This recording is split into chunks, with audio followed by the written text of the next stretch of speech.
Some people in the video production industry make enough money to purchase any camera they want.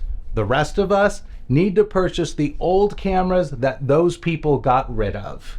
Both the FS5 and the FS7 have dropped in price tremendously over the last few years, and those lower price points are starting to make both cameras look pretty attractive to those of us who need to be more budget conscious.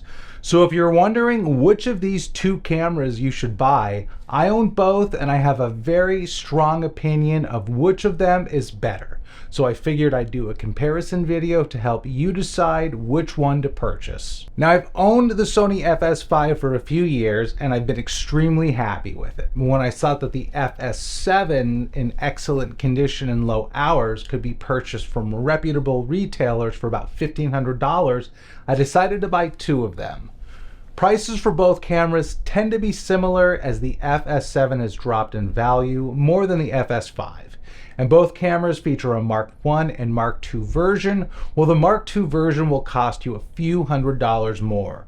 I've used both versions of the FS5 and the FS7, and in my opinion, the FS7 Mark II is not worth the additional money, as you only get a few more features and a lens locking system which requires two people to change out a lens. But the FS5 Mark II utilizes a different color science and gives you a slightly nicer image, plus several other features, and it is worth the extra money. So for our FS5 FS7 comparison, let's start by looking at the specs of the two cameras. Since they both use the same image sensor, there's no significant difference in the specs. The FS7 records at a wider resolution of 4096 by 2160, which has an aspect ratio of 17:9. This sounds like a cool feature, but if your final product needs to be in the 16:9 aspect ratio, which it most likely will, the higher resolution of 17:9 ratio is going to look the exact same, except with black bars on the top and bottom of the screen. And you'll most likely just end up recording in the 16:9, 3840, 2160 resolution, which is the same as the FS5. Now, real quick, if you enjoy the unbiased nature of my equipment reviews, click below to subscribe to this channel for more photo and video gear reviews. Both cameras can shoot with the S-Log2 and S-Log3 color profiles, which means they have decent post-production color grading flexibility, but only the FS5 Mark II offers hybrid log gamma for an instant HDR workflow. The cameras use different versions of the XACV codec to compress the pixel information from the sensor for storage. The FS5 uses the XAVCL and the FS7 uses the XAVI. The FS7 codec is supposed to give a better image, but after closely scrutinizing footage differences between all the different versions of the FS5 and FS7, the footage from the FS7 Mark I and Mark II is only slightly better than the footage from the FS5 Mark II. And I would doubt if more than 1% of all people would notice a difference in the image quality. When I first started shooting with the FS7, I was surprised to learn that it's not simply a larger and more professional FS5. While some of the buttons and switches are in the same places, menus are completely different, and the camera provides an overall better user experience when mounted on a tripod. Some of the things I really like about the FS7 is that it has a big record button at the top, which is much easier to access when you're operating the camera from the rear or the side. And there's also a nice big record tally light at the front that makes it more than obvious if you are recording or not.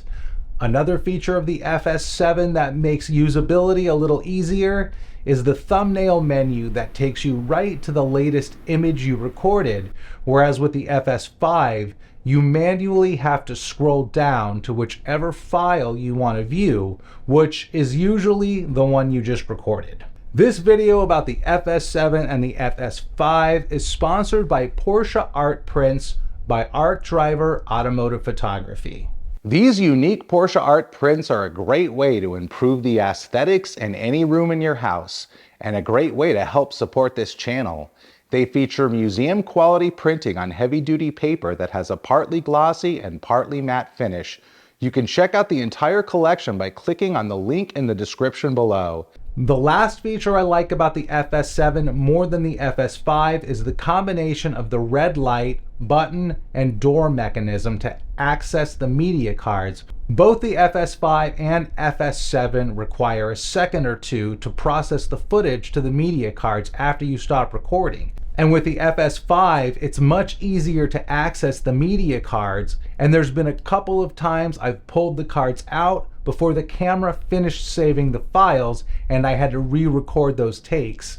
But the FS7 gives you a little red light to let you know that the files are still processing, and pushing the button and opening the bigger door takes a second longer.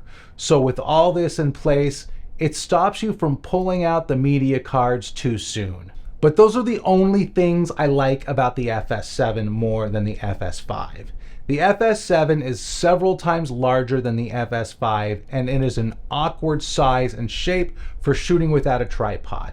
It's too big and heavy for long periods of handheld shooting, and it's too front heavy for comfortable shoulder mounted shooting, unless you attach additional accessories and larger batteries to the back, but that just makes the camera even bigger and heavier. Whereas the FS5 can be figured to be extremely small and light, and shooting handheld all day is not a problem. Also, the monitor in the FS7 only tilts up and down, so it can only be viewed from one side of the camera, but the monitor on the FS5 can be pivoted or swiveled in any direction. And if you want to shoot 4K RAW, it is exponentially more expensive to do it on the FS7 than on the FS5. Shooting 4K RAW on the FS7 requires you to have the Mark II version and the Sony XD-CA FS7 module, and you'll need to also purchase V-Lock style batteries to power the camera once the XD-CA module is installed. Whereas with the FS5, the Mark I and the Mark II are both 4K capable with an upgrade, which will most likely have been done to any of these cameras by now. And you will just need to purchase an Atmos shotgun unit to record the raw footage. Two more big strikes against the FS7 are the file sizes and media cards. The FS7 requires XQD cards, and if you're shooting in the 3840x2160 resolution, one $300 XQ card will only hold about 45 minutes of footage.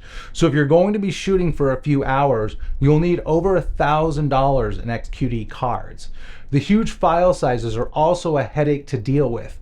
I use Final Cut Pro, which constantly freezes up trying to manage the huge FS7 files. I tried shooting and editing in different frame rates to see if that would help clear up the issue, but nothing helped. Also, exporting projects shot with the FS7 takes exponentially longer than projects shot with the FS5. Now on a side note, the two FS7s I purchased were both riddled with issues, and both cameras had the identical problems. And since the cameras I got were in both excellent condition with low hours and purchased from reputable retailers, I need to assume that these issues are most likely widespread at this point. There may be some examples of FS7s out there that don't have any of the problems my two FS7s had, but it's probably not many. If you want to learn more about the problems I had with the two FS7s I purchased, there will be a link to that video in the description below, and I'll also link the video on the screen at the end of this video. So my final evaluation of the FS5 and the FS7 is that the FS7 gives you a slightly better picture, but that slightly better picture comes at an increased cost, increased frustration, increased problems, and increased time. And you're much better off getting an FS5. I would recommend the FS5 Mark II, but the regular FS5 is still a good camera. Thanks for checking out this video, and for more unbiased reviews of photo and video gear, click here to subscribe. And don't forget to check out my Porsche Art Prints, which are linked in the description below.